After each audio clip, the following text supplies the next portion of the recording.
नमस्कार मित्रों, बहुत बहुत स्वागत, अभिनंदन, आभार। एक बार पुनः श्री ज्योतिष शोधालय के यूट्यूब चैनल में आपका हार्दिक स्वागत है।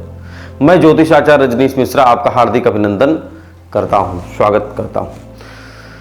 जो व्यक्ति हमारे चैनल पर नए हैं, हमारे चैनल को सब्सक्राइब कर लें, जिससे कि नया एपिसोड आते ही आप लोगों को नोटिफिकेशन प्राप्त होता रहे। तो बेल बटन जरूर दबाएं और सब्सक्राइब हमारे चैनल को अपना स्नेह प्रेम देते रहें। आज हम बात कर रहे हैं रत्नों की प्राण प्रतिष्ठा। क्या यह रत्नों की प्राण प्रतिष्ठा की जानी चाहिए या नहीं की जानी चाहिए, या सिर्फ अभिमंत्रण शुद्धिकरण करना चाहिए? कई लोगों ने हमसे यह प्रश्न पूछा था। तमाम जो फेस टू फेस हमारे ऑफिस में आते रहते हैं, उनके अलावा तमाम देश विदेश से, तो इसके कन्फ्यूजन को आज हम दूर करेंगे।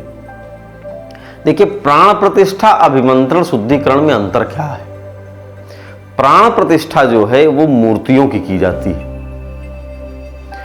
क्योंकि मूर्तियों को मंदिर में रखा जाता है या पूजन स्थल पे रखा जाता है, एक पवित्र स्थल पे रखा जाता है। उसको हम कहीं लघु शंका या दीर्घ शंका कर रहे हैं तो वहां नहीं ले जाते।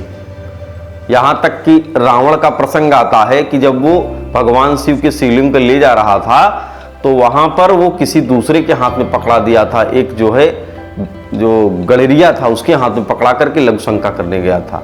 तो मूर्तियों की जो प्राण प्रतिष्ठा है वो की जाती है, क्योंकि उसमें प्राण दिए जाते हैं, क्योंकि हमें वहां से कुछ एनर्जी प्राप्त होती रहती है, आस्था हमारी है। लेकिन हम उसको अपवित्र स्थान पर नहीं बनाते हैं, किसी मूर्ति को किसी अपवित्र स्थान पर नहीं रखा जाता।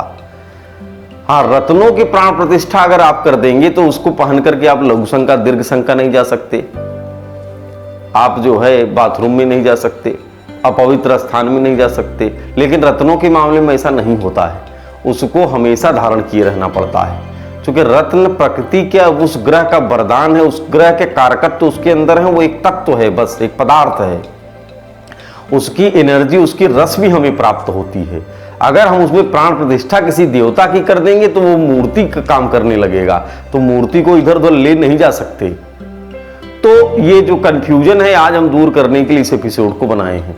तो रत्नों का हमेशा अभिमंत्रण उस ग्रह से संबंधित जाप करके, बस उसको अभिमंत्रित करके स्नान, उसका पंचगव्य से जो स्नान किया जाता है, पंचगव्य न हो तो सिर्फ सादा जल, गंगा जल, दूध से उसको पवित्र करके और मंत्र करके उसका पूजा पाठ करके उसको धारण कर लेना चाहिए। प्राण प्रतिष्ठा उसमें नहीं की जानी चाहिए, क्योंकि अगर हम किसी अनुष्ठान में जहां चौकी पे जो मंडलों की रचना की जाती है वहां भी आवाहन करते हैं, तो उस चौकी को तब तक नहीं हटाते जब तक विसर्जन न कर दें हम देवता का।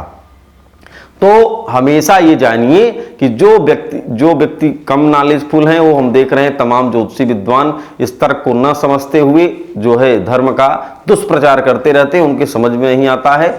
तो हमारा सुझाव यह है, हमने अपना तर्क प्रस्तुत किया है, इस तर्क को मानते हुए हमेशा सिर्फ रत्न का शुद्धिकरण करिए। शुद्धिकरण अर्थात पता नहीं कितने हाथों से चला आ रहा है, तो जब आपके साथ उसकी एनर्जी लगेगी तो उसके लिए एक बार शुद्धिकरण आवश्यक है। कोई चोर है, कोई स्मगलिंग है, किसी तरह से रत्न मान लो गलत तरीके से प्राप्त किया है, मान लो दुकान पर बेच दिया है, आप वहां से खरीद लिए, तो इसके लिए एक शुद्धिकरण होना चाहिए और वही अभिमंत्रण है। तो आज के लिए इतना ही। हमें लगता है कि काफी चीजें समझ में आ रही। बाकी अगर किसी इससे संबंधित कोई प्रश्न है आप लोगों का, तो हमें उत्तर प्राप्त करने के लिए हमारे द्वारा नीचे लिखे गए नंबरों पर संपर्क कर सकते हैं। आज के लिए इतना ही। अगले अंक में पुनः किसी विषय के साथ उपस्थित हूँ, तब तक के लिए नमस्कार।